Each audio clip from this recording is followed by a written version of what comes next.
उत्तराखंड का कुमाऊं और गढ़वाल क्षेत्र आदमखोर बाघों और तेंदुओं का वासस्थल रहा है। शायद ही कभी ऐसा हुआ हो जब बाघों और तेंदुओं के साथ मानव के संघर्ष की घटनाएं सामने न आई हों। पड़ोसी देश नेपाल और कुमाऊं के चंपावत जनपद में आदमखोर ने 19वीं सदी के उत्तरार्ध से लेकर 20वीं सदी के आरंभ में जमकर कहर बरपाया था। लेकिन यह आदमखोर बाघ नहीं बल्कि बाघिन थी। कहा जाता है कि इस बाघिन ने पहले नेपाल में बड़ी संख्या में लोगों को अपना शिकार बनाया। जब वहां से लोगों ने हाका लगाया तो बाघिन ने भारत के चंपावत जिले में पहुंचकर लोगों पर हमले शुरू कर दिए। इस बाघिन ने भारत और नेपाल में 400 से अधिक लोगों को अपना शिकार बना लिया था। कहा जाता है कि बाघिन का खौफ इतना बढ़ गया था कि कुछ लोगों ने जान बचाने के लिए अपने गांव ही छोड़ दिए थे। विख्यात शिकारी जिम कॉर्बेट ने इस बाघिन को मारकर लोगों को खौफ से मुक्ति दिलाई थी। इसी दौर में उत्तराखंड के गढ़वाल क्षेत्र में 1918 से 1925 तक आदमखोर बाघ ने 125 लोगों को मार डाला था। इस बाघ ने कितने पशुओं को मारा इसका अनुमान नहीं है। इन 8 वर्षों में बाघ की दहशत इतनी थी कि लोग शाम ढलने से पहले ही घरों में कैद हो जाते थे। कहा जाता है कि रुद्रप्रयाग क्षेत्र में यह आदमखोर बाघ घरों के भीतर से ही लोगों को खींचकर मार डालता था। विख्यात शिकारी जिम कॉर्बेट ने ही लंबे प्रयासों के बाद इस बाघ को मारकर लोगों का सुकून लौटाया था। लोगों की सुरक्षा के लिए आदमखोर बाघों का शिकार करने वाले, पर्यावरण संरक्षण के क्षेत्र में काम करने वाले और लेखक जिम कॉर्बेट के नाम पर नैनीताल जिले में स्थित नेशनल पार्क का नाम रखा गया है। ऐसी ही दहशत पिथौरागढ़ जिले में साल 1989 में हुई, जब आदमखोर तेंदुए ने केवल 3-4 महीनों के भीतर ही 20 से अधिक लोगों को अपना निवाला बना लिया था, जिनमें तेंदुए का शिकार बनने वालों में सबसे अधिक संख्या महिलाओं की थी। आदमखोर के सबसे अधिक हमले पिथौरागढ़ शहर से सटे गोरंघाटी क्षेत्र में हुए। एक के बाद एक कई महिलाओं और बच्चों को आदमखोर द्वारा शिकार बना लेने से इतनी दहशत हो गई थी कि पूरा गोरंघाटी क्षेत्र शाम ढलते ही घरों में कैद होकर रह जाता था।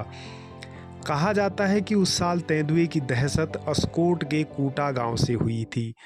सबसे पहले आदमखोर तेंदुए ने गांव में एक वनरावत युवक को अपना निवाला बना लिया था। इसके कुछ दिन बाद तेंदुए ने डीडीहाट के नारायणनगर में 10 साल की बच्ची को मार डाला था।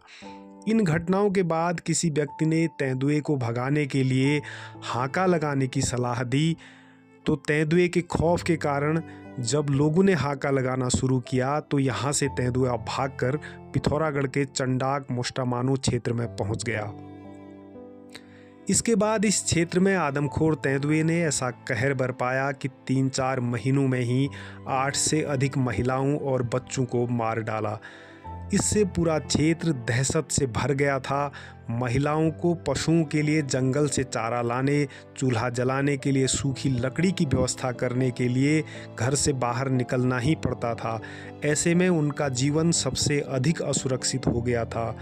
तब हालात यह हो गए थे कि यदि महिलाएं चारा लकड़ी लाने के लिए घर से बाहर नहीं निकलती तो गौशालाओं में बंधे पशुओं के भूखे मरने की नौबत थी।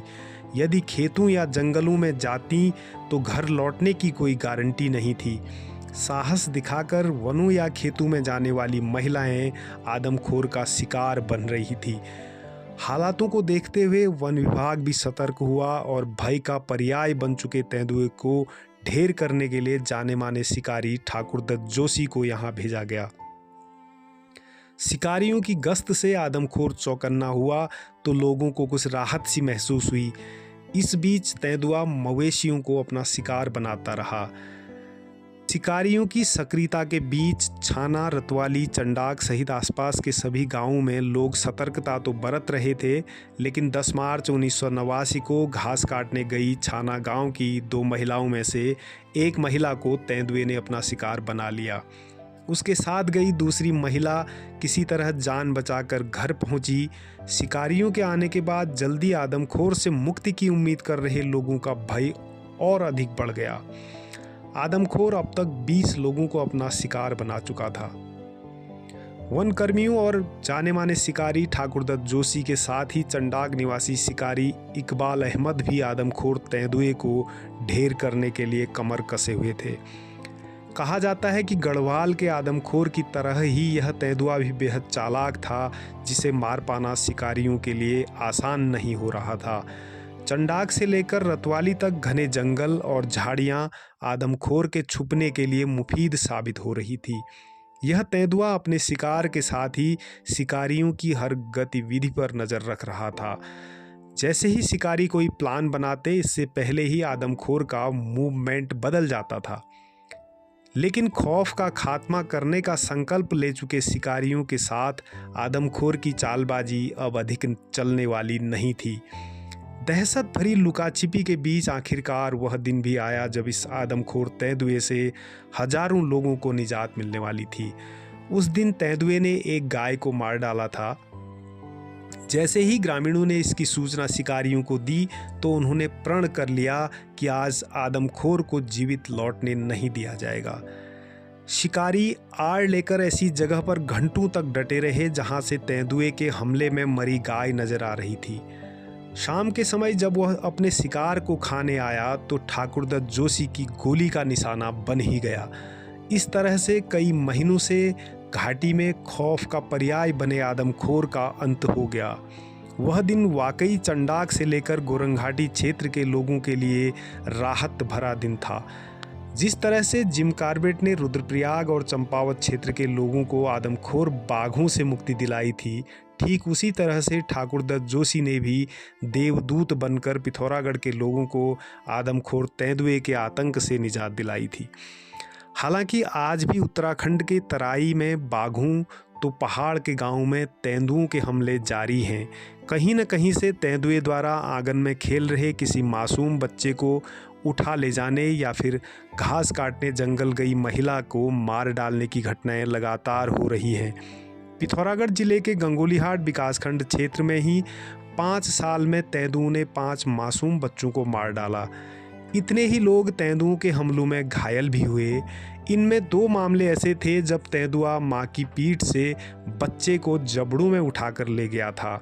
यहाँ तक कि पहाड़ के शहर भी सुरक्षित नहीं रह गए हैं। जिस तरह से रात के समय सीसीटीवी कैमरों में तेंदुओं की चहलकदमी नज़र आ रही है, वह वाकई चिंताजनक है।